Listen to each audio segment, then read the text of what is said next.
Foundation ও খতিব বাইতুল মাকাম জামে মসজিদ খুলনা এই পর্যায়ে আলোচনা পেশ করছেন জনাব হাফেজ হযরত মাওলানা গাজী আল আমিন হুসাইন। জনাব মাওলানা গাজী আল আমিন হুসাইনকে কোরআন ও হাদিসের আলোকে আলোচনা পেশ করবার জন্য সায়রাবাদ পশ্চিমপাড়া জামে মসজিদের কমিটির পক্ষ থেকে আমি বিনয়ের সঙ্গে হুজুরকে অনুরোধ করছি। আসসালামু আলাইকুম ওয়া রাহমাতুল্লাহি ওয়া বারাকাতুহু।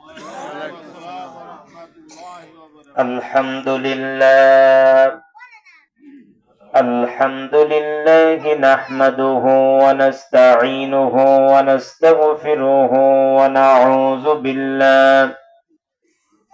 ونعوذ بالله من شرور أنفسنا ومن سيئات أعمالنا من يهد الله فلا مضل له ومن يضلله فلا هادي له ونشهد أن لا إله إلا الله وحده لا شريك له الذي أرسله بالحق بشيرا ونذيرا وداعيا إلى الله بإذنه وسراجا منيرا فقد قال الله تعالى في كلامه المجيد وفرقانه الحميد أعوذ بالله من الشيطان الرجيم بسم الله الرحمن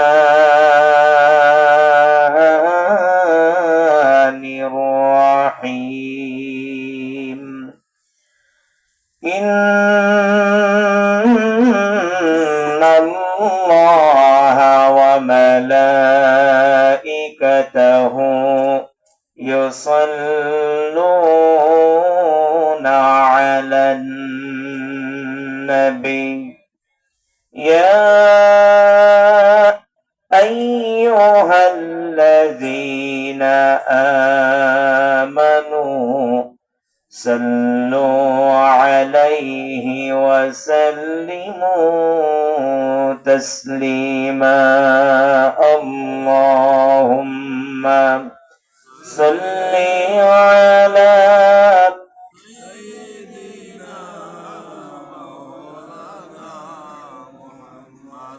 وعلى آل مولانا কোরআন কাদে আমাদের জন্য কোরআন কাদে আমাদের জন্য আমি থাকতে কেন এ দুঃখের অরণ্য কোরআন যে কাঁদে আমাদের জন্য লা ইলাহা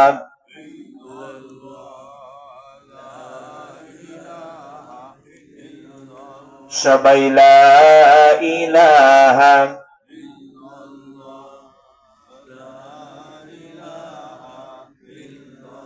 لا إله إلا الله لا إله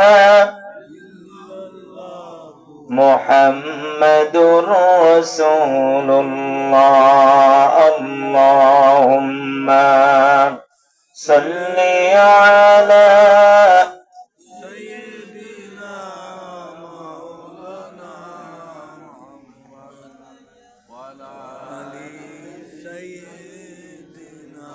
مولانا بلغ العلا بكماله كشف الدجى بجماله حسنت جميع خصاله مشرق حب محمد مطلع ديوان ما مطلع خورشید عشقاش سینه سوجان ما بلغ العلا بكماله كشف الدجى بجماله حسنت جميع خصاله صلوا عليه آله ঐতিহ্যবাহী সাইরাবাদ পশ্চিম পাড়া জামে মসজিদের উদ্যোগে 21তম ঐতিহাসিক মহান তাফসিরুল কোরআন মাহফিলের সুনামধন্য সভাপতি বিশিষ্ট আলেমে দ্বীন জনাব হাফেজ হযরত মাওলানা আসগর আলী শেখ, আল্লাহ রাব্বুল আলামিন অত্র মসজিদের সুযোগ্য ইমাম ও খতিব সাহেবকে হায়াতে তৈয়বা নসিব করুন। আমরা সকলেই পড়ছি আল্লাহুম্মা আমিন। আজকের মাহফিলে আলোচনা রেখে ধন্য করেছেন বিশিষ্ট আলেমে দ্বীন মুফাসসিরে কোরআন হাফেজ হযরত মাওলানা আরাফাত হোসাইন। আজকের মাহফিলে আলোচনা রেখে ধন্য করেছেন বিশিষ্ট ইসলামী চিন্তাবিদ মুফাসসিরে কোরআন বাংলাদেশ মাজলিসুল মুফাসসিরিন বাগেরহাট জেলার সহকারী সেক্রেটারি জনাব হযরত মাওলানা মুনাওয়ার হোসাইন জাফরি সাহেব। আল্লাহ সুবহানাহু ওয়া তাআলা আমার সম্মানিত ভাই মুনাওয়ার হোসাইন জাফরিকে হায়াতে তৈয়বা, ইলমের ভিতরে বারাকা আল্লাহ আরো নসিব করুন। সকলে বলি আল্লাহুম্মা আমিন। اللهم آمين আজকের মাহফিলে উপস্থিত রয়েছেন মতিয়াখালী শেখপাড়া তাফহিমুল কোরআন মাদ্রাসার সুযোগ্য প্রধান শিক্ষক জনাব হাফেজ হযরত মাওলানা হুমায়ুন কবির আজাদি। এত সময় কোরআন এবং হাদিসের আলোকে ইসলামের ইতিহাসের অত্যন্ত হৃদয় বিদারক বিভিন্ন হিস্ট্রি আমাদের সামনে বর্ণনা করছিলেন শহীদি কাফেলা বাংলাদেশ জামায়াতে ইসলামী বাগেরহাট জেলার সহকারী সেক্রেটারি জনগণনন্দিত জননেতা জনাব অধ্যাপক ইকবাল হোসাইন সাহেব। আতালাল্লাহু উমরাহু ওয়া বারাকাল্লাহু ফি হায়াতি। উপস্থিত রয়েছেন অন্যান্য অতিথিবৃন্দ, উপস্থিত রয়েছেন বিভিন্ন মসজিদের ইমাম ও খতিব ভাইরা, সামনে উপস্থিত কোরআন প্রেমিক, ইসলাম প্রেমিক তাওহীদি জনতা, পর্দার আড়ালে অবস্থানরতা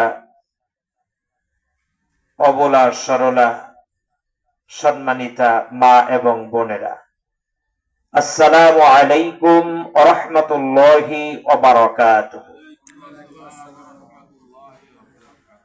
আমরা আল্লাহ রাব্বুল আলামিনের দরবারে শুকরিয়া আদায় করছি যে আল্লাহ তাআলা আসমানের নিচে জমিনের উপরে সর্বশ্রেষ্ঠতম মাজলিস মাজালিসুল কোরআন, কোরআনুল কারীমের মতন শ্রেষ্ঠ মাজলিসে আমাদের মতন নগণ্য গোলামদেরকে তিনি যে আসার বসার কিছু কথা বলার এবং শোনার সৌভাগ্য দান করেছেন, প্রাণটাকে উজাড় করে আমরা সেই রবের প্রশংসা আদায় করছি। সকলে পড়ছি আলহামদুলিল্লাহ। আলহামদুলিল্লাহ। 5 তারিখের পরে আলহামদুলিল্লাহর জোর আরো বেশি হওয়া উচিত ছিল। কারণ আজকের এই তাফসির মাহফিল করতে কি আপনাদের কোনো অনুমতি লাগছে নাকি? কেউ এসে বাধা দিয়েছে? বাধা দেওয়ার মতন ক্ষমতা কারো আছে? সেই রবের প্রশংসা আমরা তো কার্পণ্যতার সহিত কেন উচ্চারণ করলাম? একটু ভালো করে প্রাণটাকে উজাড় করে আমরা আরো একবার পড়ছি আলহামদুলিল্লাহ। সকলে পড়ছি রব্বানা লাকাল হামদ হামদান কাসীরান তাইয়িবান মুবারাকান ফি ইয়া রাব্বি লাকাল হামদু কামা ইয়ানবাগি লিজালালি ওয়াজহিকা ওয়া আযীমি সুলতানিকা। আমরা সেই মহান মুনিবের প্রশংসা আদায় করলাম, যিনি কিনা আমাদের মতন নগণ্য গোলামদেরকে তিনি কোরআনুল কারীমের মজলিসে কবুল করেছেন। সম্মানিত দিনী ভাইরা, আসুন আমরা আজকের যেখান থেকে আলোচনা করার ইচ্ছা পোষণ করেছি আগেই তেলাওয়াত করে নিতে চাই ইনশাআল্লাহ। আরো একটু জোরে বলি ইনশাআল্লাহ। আমার সাথে জবান ছেড়ে দিয়ে পুরুষের মতন সবাই পড়বেন। আউযু বিল্লাহি মিনাশ শাইতানির রাজীম। কি ব্যাপার, সবাই তো পড়লেন না? সবাই পড়লে আওয়াজ কি এত আস্তে হতো নাকি? একটু জোরে বলেন। আপনারা আউযুবিল্লাহ যে পড়লেন না, এর ভিতরে কারণও আছে, হিকমাও আছে। কারণ হলো আউযুবিল্লাহ পড়তে হয় কাকে তাড়ানোর জন্য? এত আস্তে বললে হবে না, যে আরো জোরে বলেন। কাকে তাড়ানোর জন্য? শয়তানকে তাড়ানোর জন্য আউযুবিল্লাহ পড়তে হয়। যারা আউযুবিল্লাহ পড়ে নাই তারা মনে মনে ভাবতেছে শয়তান তো এখন দেশেই নেই, তা পড়ি আল্লাহ। বিষয়টা তাই না? আল্লাহ কি বলছেন? فَإِذَا قَرَأْتَ الْقُرْآنَ فَاسْتَعِذْ بِاللَّهِ مِنَ الشَّيْطَانِ الرَّجِيمِ। যখন তোমরা কোরআন তেলাওয়াত করো, কোরআন শোনো, কোরআনের মাজলিসে বসো, তখন তোমরা তেলাওয়াত করবা আউযু বিল্লাহি মিনাশ শাইতানির রাজীম। অভিশপ্ত, বিতাড়িত, পথভ্রষ্ট শয়তান থেকে পানাহা চাইতে হবে। কার কাছে? তো আপনারা মনে মনে ভাবতেছেন যে শয়তান 5 তারিখের আগে এক এক করে সব ভেঙে চলে গেছে। যারা বলছিল খেলা হবে, তারা খেলার ডাক দিয়ে রিফারি বাঁশি দিয়েছে, তারা সামনে না এসে পেছন দিয়ে পালায় চলে গেছে। তো কাজেই আউযুবিল্লাহ পড়ে আর শয়তান দূর করার তো দরকার নেই। আর বড় শয়তান এটা 5 তারিখেই উড়ে চলে গেছে। কথা বলেন না কেন? তো যেখানে মানুষেরা কোরআনুল কারীম থেকে আলোচনা করবে, সে জায়গায় মানুষ শয়তান বাধা দেবে। আর জিনদের ভিতরে যেখানে কোরআন থেকে জিনেরা আলোচনা করবে, সেই জায়গায় জিন শয়তানেরা বাধা দেবে। কাজেই এই জায়গায় এই মুহূর্তে আপনাকে আমাকে মানুষ শয়তান বাধা দেওয়ার মতন এই বাংলার জমিনে এই দুঃসাহস দেখানোর মতন মানুষ শয়তান এখন আর নাই। জোরে বলেন, আছে নাকি? নাই। আর জিন শয়তানেরা, আমরা যেহেতু রবের কাছে আশ্রয় চেয়েছি, জিন শয়তান আমাদেরকে ধোঁকা দিয়ে এই ময়দান থেকে বের করতে পারবে? আর একটু জোরে বলেন, পারবে? আচ্ছা, কার কার পারবে শেষে হাত তোলেন। এই হাতগুলো গণেন তো একটু ভালো করে। আচ্ছা দি ভাই দেখেন, জিন শয়তান কাকে কাকে ধোঁকা দিয়ে এই ময়দান থেকে বের করতে পারবে না, শেষে একটু দু হাত তুলে আল্লাহকে দেখান। এই হাত তোলে নাই কে কে? দেখেন তো, ডাইনার বামে দেখেন। ওয়াকুল্লা ইনসানিন আলজামনাহু তাইরাহু ফি উনুকি। যার হাত যত উপরে থাকবে আল্লাহর ক্যামেরায় তার হাত তত উপরে থাকবে কিয়ামতের ময়দানে। এই সুযোগে কেউ দাঁড়াবেন না, হাত নামান। প্রিয় ভাইয়ের আমার, কাজেই এখানে আমরা যারা উপস্থিত আছি, আপনারা বলেছেন জিন শয়তান আমাদেরকে এখান থেকে কোনো অবস্থাতেই বের করতে পারবে, আরো জোরে বলেন পারবে না। মানুষ শয়তান যদি এখানে দুই একটা আসে, ওটাকে সাইজ করার জন্য আমি যথেষ্ট, আপনাদের লাগবে ইনশাআল্লাহ। আর জিন শয়তান এ তো আমরা দেখতে পারবো না, দেখতে পারবো না, দেখতে পারবো না। এজন্য আপনাকে যখন জিন শয়তান এখান থেকে উঠায় নিয়ে যাওয়ার জন্য মনের ভিতরে একের পর এক কুমন্ত্র দিতে থাকবে যে এত সময় কি এক জায়গায় বসে পারা যায় না, কাজেই চলো আমরা একটু ভাজা পোড়ার দোকান থেকে ঘুরে আসি।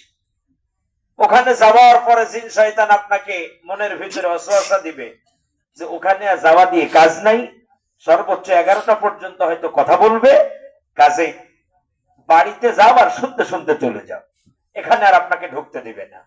এই টার্গেট কার? একটু জোরে বলেন। জিন শয়তানের। কাজী আমি যত সময় আলোচনা করব, যদি কারো ঘুম আসে ওই জায়গায় ঘুমিয়ে পড়বেন, কিন্তু উঠবেন না। কথা কি বোঝা গেছে? আর আল্লাহর অশেষ মেহেরবানি, ইস্তেঞ্জাটা হলো আমার হাতের বাম পাশে। কারো যদি যাবার দরকার হয় এখান থেকে যাবেন, সারবেন, এখানে এসে বসে পড়বেন। রাজি আছেন না নাই? ইনশাআল্লাহ। এবার আসুন, আপনি যদি উঠে চলে যান তাহলে কোরআন সাক্ষী আপনি বাড়ির থেকে কোন নিয়াতে এখানে আসছেন। আপনার নিয়াত যখন সহি ছিল যে আমি কোরআনের তাফসীর শুনতে যাব, আল্লাহ রাব্বুল আলামিন সাথে সাথে ফেরেশতাদেরকে ডাক দিয়ে বলেছে, ও আমার ফেরেশতারা, আমার বান্দা কুরআনুল কারীম শুনতে যাচ্ছে। কাজেই আমার বান্দা কয়টা কদম ফেলে ফেলে কোরআনের ময়দানে যাচ্ছে, প্রতিটা কদমকে কিয়ামতের ময়দানে হাজির করবে আমার বান্দার নাজাতের জন্য। জোরে বলুন আল্লাহু আকবার। আপনি আমি যে সময় বাড়ি থেকে রওনা হয়েছি, প্রতিটা কদম আল্লাহর ফেরেশতারা গুনে রেখে দিয়েছে। কিয়ামতের ময়দানে এই কদমগুলো সাক্ষ্য দিবে কার কাছে? আল্লাহ তাআলা বলছেন, ইন্না নাহনু নুহয়িল মাউতা ওয়া নাকতুবু মা কদ্দামু ওয়া আসারহুম ওয়া কুল্লা শাইইন আহসাইনাহু ফি ইমামিম মুবিন।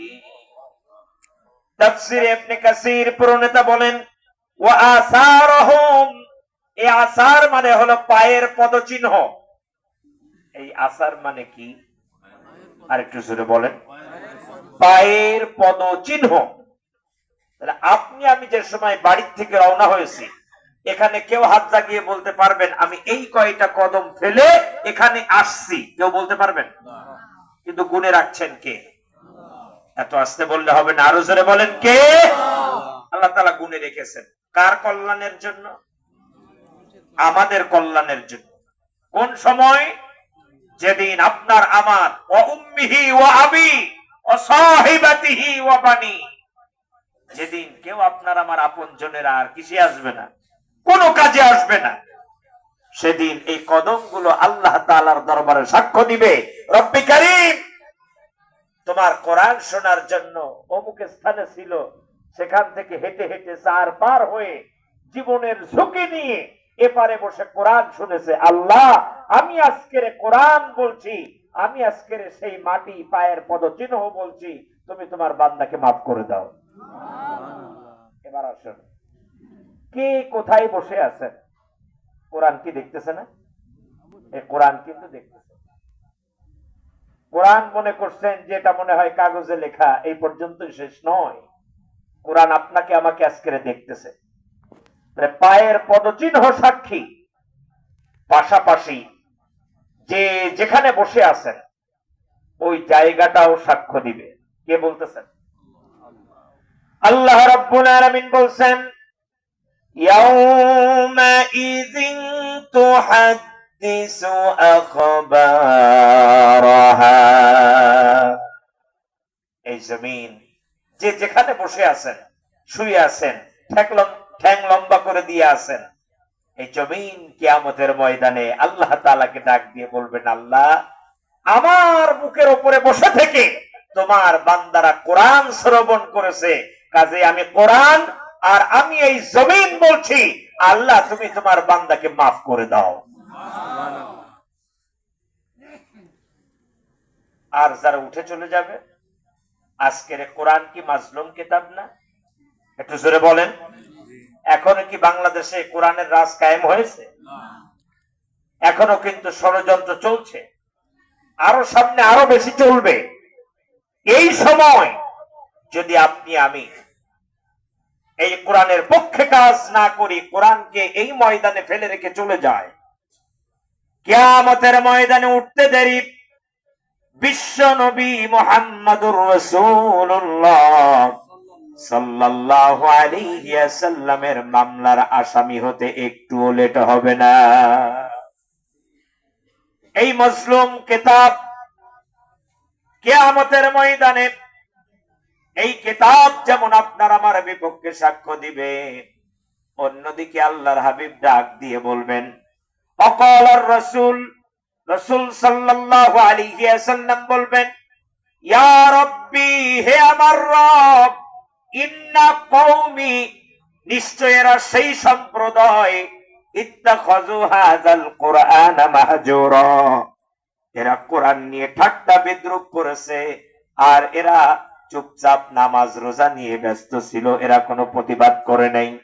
আয় আল্লাহ তাআলা কোরআনের কথা যেখানে বলা হতো সেই ময়দান থেকে চলে আসতো, রব্বে কারীম, আজকে তুমি এদেরকে ধরো আর এদেরকে জাহান্নামের ভিতরে নিক্ষেপ করে দাও। চিৎকার করে বলুন নাউযুবিল্লাহ। কোরআনের মামলার আসামি কি আমরা কেউ হতে চাই? আর একটু জোরে বলেন। কেউ যদি না হতে চাই, তাহলে ময়দান ছেড়ে আজকের আমরা কেউ উঠবো? আর একটু জোরে বলেন, উঠবো? আর যারা উঠাউঠি করবেন আগে উঠে যান। আর কেউ উঠবেন নাকি? আচ্ছা, আসুন আমি মূল আলোচনার দিকে যাই। আউযু বিল্লাহি মিনাশ শাইতানির রাজীম। বিসমিল্লাহির রাহমানির রাহিম।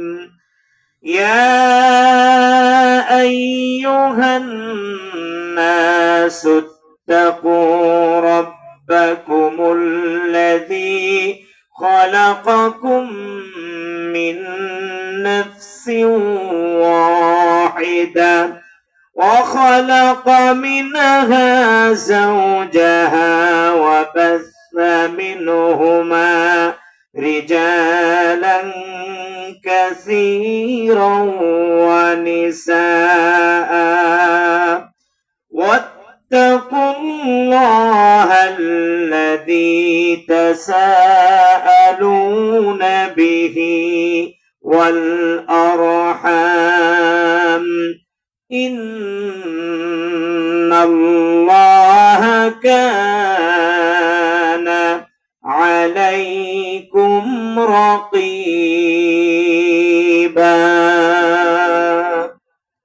صدق الله العظيم।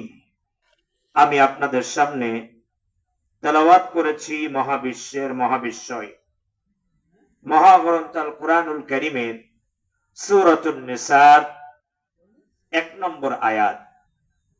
আল্লাহ রাব্বুল আলামিন এই একটি আয়াতের উপরে সংক্ষিপ্ত কিছু কথা বলার তৌফিক দান করলেই আমরা বলতে পারবো ইনশাআল্লাহ।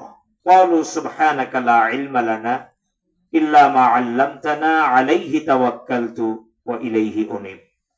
সম্মানিত দিনী ভাইরা আমার, আল্লাহ রাব্বুল আলামিন প্রথমেই ডাক দিয়েছেন এখানে, ইয়া আইয়ুহান নাস, হে মানব সকল। নাস মানে কি? আর একটু জোরে বলেন। মানুষ। আরেকটা বিষয় আমরা পরিষ্কার ভাবে জেনে নেই, যে সূরার ভিতরে আল্লাহ ডাক দিয়েছেন ইয়া আইয়ুহান নাস, এর ম্যাক্সিমাম সূরাগুলা বিশ্বনবী সাল্লাল্লাহু আলাইহি ওয়াসাল্লামের মাক্কি জীবনে অবতীর্ণ হয়েছে।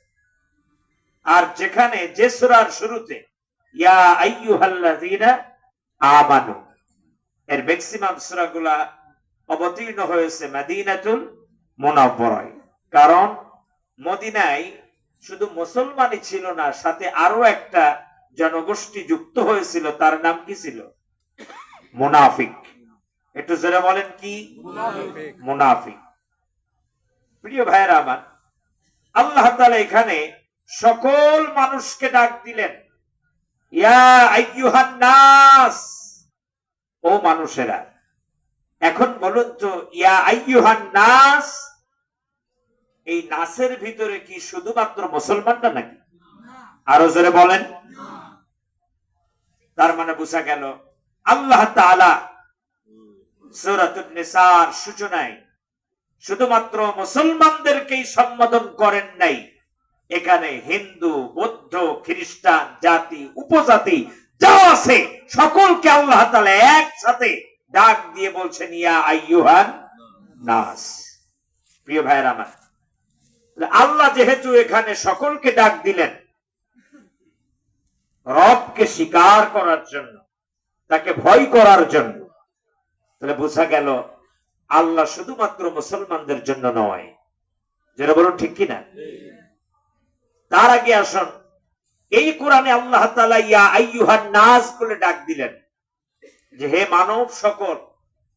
এর দ্বারা প্রমাণিত হয় যে কোরআনুল কারীম শুধুমাত্র মুসলমানদের জন্য একটা কিতাব নয়, এই কিতাব সকলের জন্য। জোরে বলুন ঠিক কিনা?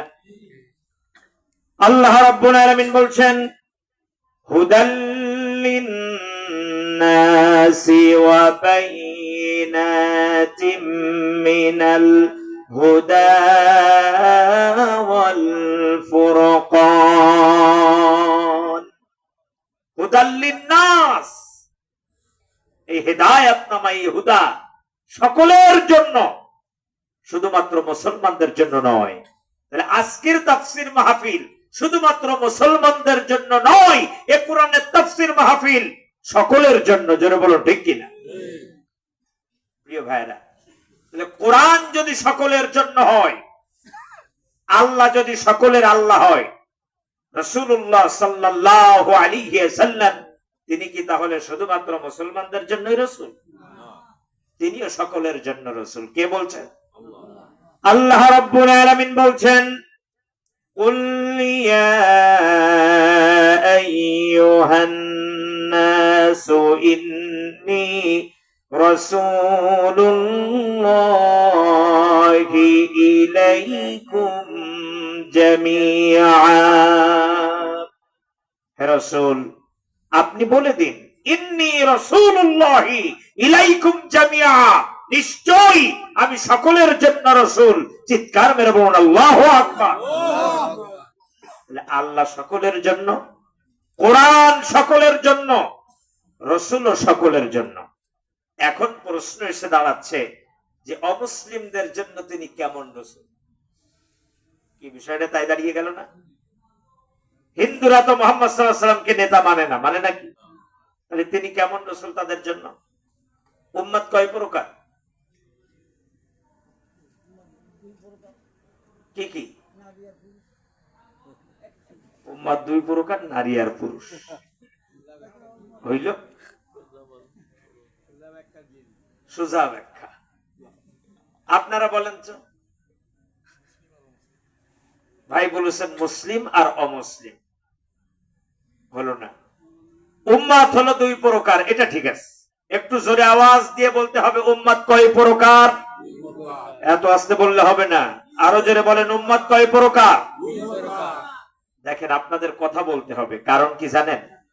আল্লাহ তাআলা আজকের এই বর্ণি সায়রাবাদ এলাকার থেকে বাছাই করে করে আপনাদেরকে এখানে পাঠিয়েছেন। আল্লাহ তাআলা আপনাদেরকে এক এক করে ঘর থেকে গলা ধরে ধরে টেনে টেনে বের করে আনছেন। আপনি আমি কেউ নিজ ইচ্ছায় আসি নাই। কারণ এই এলাকায় কি জনগণ আপনারা কয়জন না আরো আছে? আরো আছে। এবার আসেন, এখানে মানুষ যেমন আরো আছে, তারপরও এখনো কিছু মানুষ ভাজা পোড়ার দোকানে পাওয়া যাবে কিনা? আমি তো ওখান থেকে আসার সময় চার ভেঙে পড়ার কায়দা, এত মানুষ। আমি বুঝতে পেরে আমার প্রাইভেট চালিয়ে আসছে আমার যে ছোট ভাইটা, ও দেখি এপারে আসতে রাজি না, ওর খুঁজেও পাওয়া যাচ্ছে। একজন এসে বলছো গাড়িতে থাকবে, এখানে আসবে না। আমি তখন বুঝতে পারছি চারের উপরে উঠে যে এর হাকিকাত কি। প্রিয় ভাইয়ের আমার, অনেকে ওখানে থাকবে, এই প্যান্ডেলের বাহিরে থাকবে, তারপরও এখানে ঢুকবে না। কেন ঢুকবে না জানেন? আল্লাহ তাআলা যাদেরকে এই প্যান্ডেলের নিচে বাছাই করবে তারাই আসতে পারবে, অন্যরা পারবে না। ওয়াদা কার? ওয়ালাউ আলিমাল্লাহু ফীহিম খায়রান লাআসমাআহুম ওয়ালাউ আসমাআহুম লাতাওয়াল্লাউ ওয়া হুম মুরিদুন। আল্লাহ বলছেন, আমি যাদের ক্ষেত্রে জেনেছি বুঝেছি, কোরআন শোনালে তাদের সামান্যতম কল্যাণ হলেও হবে, আমি তাদেরকে বাহির থেকে ধরে এই ময়দানে হাজির করে দিয়েছি, এমনকি তাদের বসায়ও রেখেছি। চিৎকার মেরে বলুন আল্লাহু আকবার। তাহলে আমরা কেউ নিজ ইচ্ছায় আসি নাই, আমাদেরকে কে আনলেন? তাহলে একটু আল্লাহ যেহেতু আমাদেরকে বাছাই করে এনেছেন, আমরা কোরআনের ছাত্র হয়েছি, তো আমাদেরকে একটু আওয়াজ দিয়ে কথা বলতে হবে, রাজি আছি না নাই? আর একটু আওয়াজ দিয়ে বলেন, রাজি আছেন না নাই? কে কে নাই হাত তোলেন। যা, এখনো কিছু পাওয়া গেছে যে তারা রাজি না। তবে বিরোধী দল থাকা ভালো। বিরোধী দল থাকা কি? আর একটু জোরে বলেন। বিরোধী দল যেখানে না থাকে সেখানেই গন্ডগোল বেশি হয়। কথা বলেন না কেন? আর একটা বিষয় হলো যে বিরোধী দল যারা রাখতে চায় না, তাদের আর একটা পরিচয়, তারা হলো তাগুত। তারা কি? তাগুত কখনো তাদের সংসদে অথবা তাদের সেমিনারে কোন দল রাখে না? আর একটু জোরে বলেন। বিরোধী দল রাখে না। ফিরাউন তার জাতীয় সংসদে কোন বিরোধী দল রাখে নাই, এক এক করে সব ছাঁটাই করছিল।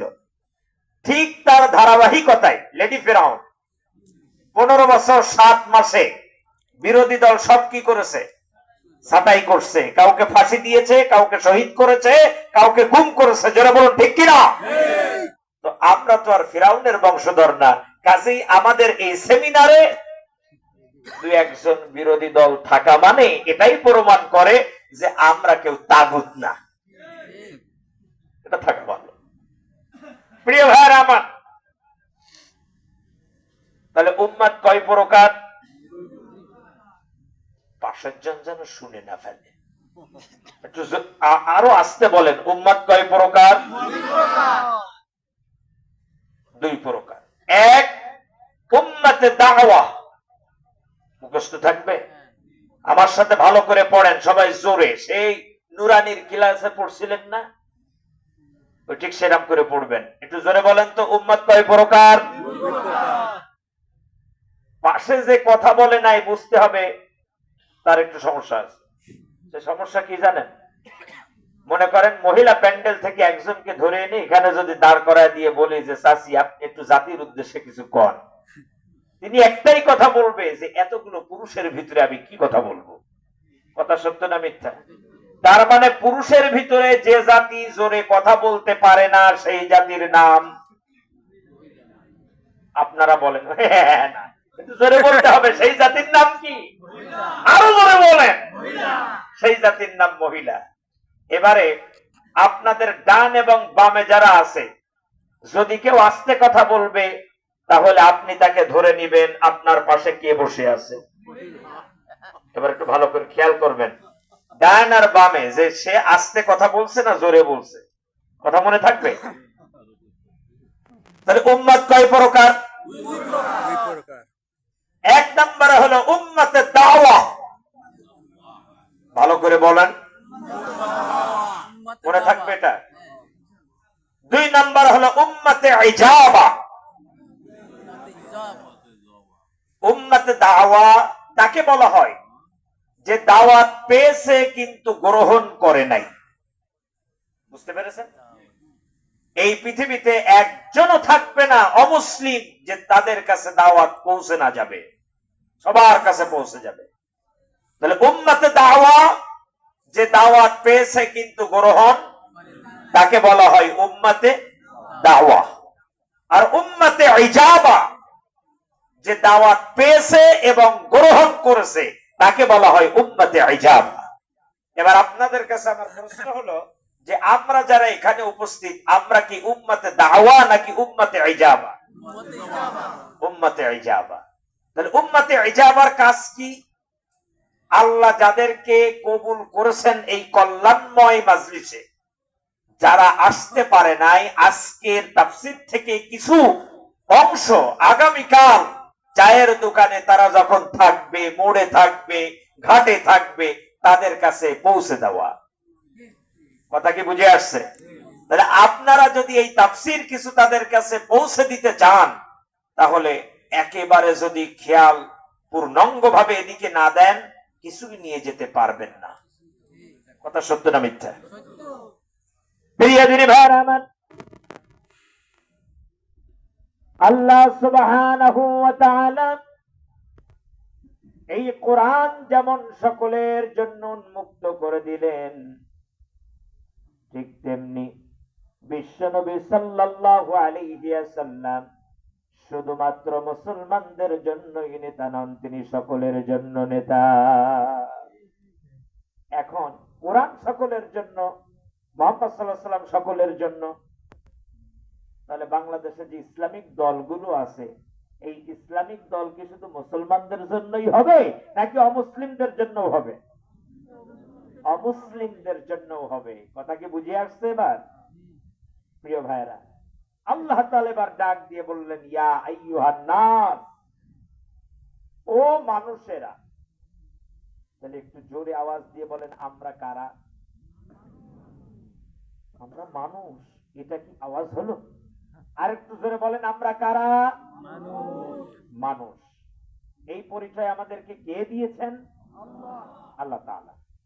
আমরা যারা মানুষ, আল্লাহ তাদেরকে বলছে, ও মানুষ, তোমাকে সৃষ্টি করেছি আমি। ইন্না খলাকনাল ইনসানা মিন নুতফাতিন আমশাজ নাবতালিহি ফাজআলনাহু সামিআন বাসীরা। ইন্না খলাকনাল ইনসানা মিন নুতফাতিন আমশাজ, আমি উভয়ে পুরুষ এবং মহিলা দুইজনের বীর্য দ্বারা আমি তোমাদেরকে সৃষ্টি করেছি। কয়জনের বীর্য? একজনের না, উভয়ের লাগছে। কথা কি বুঝতেছেন? উভয়ের বীর্য দ্বারা। কারণ এই উভয়ের বীর্যের ভিতরে আল্লাহ তাআলা আপনাকে আমাকেই নিহিত রেখেছেন। কেমন? পুরুষ এবং মহিলা। পুরুষের ভিতরে আপনার 23টি ক্রোমোজোম থাকে এক্স, 23টি ক্রোমোজোম থাকে ওয়াই, অর্থাৎ 46টি। কয়টি? 46টি। 46টি ক্রোমোজোম পুরুষ এবং মহিলা উভয়ের ভিতরে আছে। ভালো করে খেয়াল করেন, আমাদের যে বাচ্চা কাচ্চা হয় এমনি এমনি হয় না। আর যাদের এই শুক্রাণু এর কমতি থাকে, তারা যতই চেষ্টা করুক আল্লাহ তাআলা তাদেরকে বাচ্চা দেন না। এটা ভালো করে বুঝবেন। তাহলে ক্রোমোজোম কয়টা? পুরুষের ভিতরে 46টি, মহিলাদের ভিতরে 46টি। মহিলাদের 46টি ক্রোমোজোমই হলো ওয়াই। ওয়াই ওয়াই ওয়ান না, কি ওয়াই। তাদের কোনো পরিবর্তন নাই। আর পুরুষের ভিতরে 23টি হলো এক্স, 23টি হলো ওয়াই, সমান সমান কত? 46। আর মহিলাদের 46টাই ওয়াই। তাহলে পরিবর্তন কাদের হয়? একটু জোরে বলেন, জোরে বলেন। বলতে পারেন হুজুর আমাকে একটু কিসসা কাহিনী শুনান, আপনি এই বিজ্ঞান পড়ছেন কেন? একটু পরে স্বাভাবিক করে দিচ্ছি, দাঁড়ান। যেহেতু আল্লাহ মানুষ কিভাবে সৃষ্টি করেছেন এর উপর একটু তথ্য দিতে গিয়ে আপনাদের জন্য কঠিন হচ্ছে নাকি? বুঝতেছেন তো? একটু আওয়াজ দিয়ে বলতে হবে, বুঝতেছেন? কে কে বুঝতেছেন না হাত তোলেন। একজন বুঝতেছে না, যান।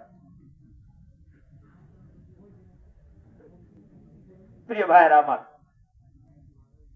এখন আসুন 46টি ক্রোমোজোমের ভিতর থেকে ইন্না খলাকনাল ইনসানা মিন নুতফাতিন আমশাজ, যখনই স্বামী স্ত্রী মিলিত হয়, উভয়ের বীর্য যখন এক জায়গায় আসে, তখন মহিলার থেকে 46টি ক্রোমোজোম, কি বলেছি, ওয়াই, এই 46 থেকে 23টি ক্রোমোজোম ওয়াই আসে। আর পুরুষ থেকে 23টি আসে হলো ওয়াই। ওয়াই ওয়াই মিলিত যখন হয় তখন সন্তান জন্মগ্রহণ করে মেয়ে। তখন কি জন্মগ্রহণ করে? ভালো একটা তথ্য দিলাম না? একটু জোরে বলেন তাহলে, কি সন্তান জন্ম নেয়? কন্যা। এবার আসুন, আবার যখন দুজনে মিলিত হয়, পুরুষ থেকে যখন 23টি যায় এক্স, আর মহিলার থেকে 23টি কি আসবে? ওয়াই। এক্স ওয়াই মিলিত হয়ে সন্তান জন্মগ্রহণ করে ছেলে। কথা কি বুঝে আসছে? এইবার আসেন, পরিবর্তন কি মহিলার না পুরুষের? আর একটু জোরে বলেন। বারবার যদি মেয়ে হয় তাহলে এবার দোষ হয় কার? মায়ের। প্রিয় দিনী ভাইয়েরা আমার, এমন অঞ্চল আছে দেখবেন 7-8টা মেয়ে হয়েছে, মেয়ে হওয়ার কারণে ওই পুরুষ আবার বিবাহের সিদ্ধান্ত গ্রহণ করে, খাওয়াতে পারুক আর নাই বা পারুক, আছে না নাই? আপনি যদি শারীরিক, অর্থনৈতিক সব দিক থেকে পূর্ণাঙ্গ হন, তাহলে আল্লাহ আপনাকে একটা বিয়ে করতেও নিষেধ করেছেন। আল্লাহ বলেছেন মাসনা ওয়া সুলাসা ওয়া রুবা। মা বোনেরা চিন্তা করতেছে হুজুর এত সময় তো আমাদের পক্ষে ছিলেন, এখন কি বাস দিচ্ছেন? আল্লাহ বলেছেন মাসনা 2টা, ওয়া সুলাসা 3টা, ওয়া রুবা 4টা। একজন পুরুষ কয়জন স্ত্রী একসাথে রাখতে পারবে? 4 জন। তবে একজনের চেহারা খুবই সুন্দরী, তাকে নিয়ে চন্দন মহলে সপ্তাহে 2 দিন ঘুরতে যাবেন, আর যেটা 3-4টা বাচ্চা জন্ম দিয়ে চামড়া কুচকায় গেছে ওর দিকে ফিরেও তাকাবেন না, বাজারও দেবেন না, খবরও রাখবেন না, আপনার জন্য 2টা না। একটা তরমুজ কিনেছেন, 2 জন স্ত্রী, উভয়কে সমান সমান ভাগ করে দিতে হবে। কথা কি বোঝা গেছে? এই ইহসান যদি করতে পারেন তাহলে আপনি 2টা করেন, আর ইহসান করতে পারবেন না, আপনার জন্য কয়টা? আর একটা মোটে পারবেন না, তাহলে ইমাম আবু হানিফা বলছে ভালো করে রোজা রাখেন। কথা বুঝে আসছে? তাহলে আমাদের সমাজে দেখা যায় যখন একাধিক মেয়ে হয়, অনেক স্ত্রীকে অনেক স্বামী তালাক দিয়েছে, এরকম নজির আছে না নাই? অনেক ননদ আছে, দেখা গেল ভাবির চুল ধরে টানে, জুতা দিয়ে পিটাই। আজকের কোরআন বলে দিচ্ছে, যদি কোনো শাশুড়ি, কোনো ননদী তার ভাবির গায়ে বারবার মেয়ে হওয়ার কারণে যদি হাত দিতে মন চাই, চুল ধরে টানতে যদি মন চাই, ভাবির নয় তোমার ভাইয়ের চুল ধরে টানো। কারণ পরিবর্তন কার? কথা বলেন। পরিবর্তন হচ্ছে পুরুষের, দোষ করতেছে পুরুষ আর মায়ের খাই মহিলা। কি আসল? আল্লাহ রাব্বুল আলামিন আপনাকে আমাকে সৃষ্টি করেছেন উভয়ের কি দ্বারা? একটু জোরে বলতে হবে। যার ভিতরে ক্রোমোজোম কতটা ছিল? 46টি। পুরুষের কয়টি? 46টি। কিন্তু কি কি? 23টি এক্স, 23টি ওয়াই। কালকের এই ক্লাস আপনারা করাতে পারবেন না ইনশাল্লাহ। আর মহিলার সবসময় কি? ওয়াই। মনে থাকবে ইনশাল্লাহ। আল্লাহ তাআলা বলছেন এইভাবে তোমাকে আমি, তোমার রব তোমাকে আমি সৃষ্টি করেছি। চিৎকার মেরে বলুন আল্লাহু আকবার। এবার আল্লাহ বলছেন যেহেতু আমি তোমাকে সৃষ্টি করেছি, এখন তোমার কাজ কি? ইত্তাকু রাব্বাকুমুল্লাযী খালাকাকুম মিন নাফসিন ওয়াহিদা। আল্লাহ রাব্বুল আলামিন বলছেন ইত্তাকু রাব্বাকুম, তোমরা ভয় পাবে একজনকে। একটু চিৎকার মেরে বলেন তার নাম কি? আল্লাহ তাআলা বলছেন তোমরা ভয় করো তোমার রবকে। দুনিয়াতে আর কারো ভয় করা যাবে না। এবার আসুন আল্লাহ রাব্বুল আলামিন কেমন ভয় করতে হবে এর একটা মিসাল আপনাকে আমাকে শোনাচ্ছেন। এখানে আমরা যারা আছি, আমরা কি আল্লাহকে ভয় পাই? আল্লাহকে ভয় পান কে কে? হাত তুলে দেখান তো। আলহামদুলিল্লাহ, হাত নামান। আল্লাহকে ভয় পাই, কিন্তু আজকের মাসের কত তারিখ? 29। এক মাসের ভিতরে এক ওয়াক্ত নামাজ কাজা হয় নাই।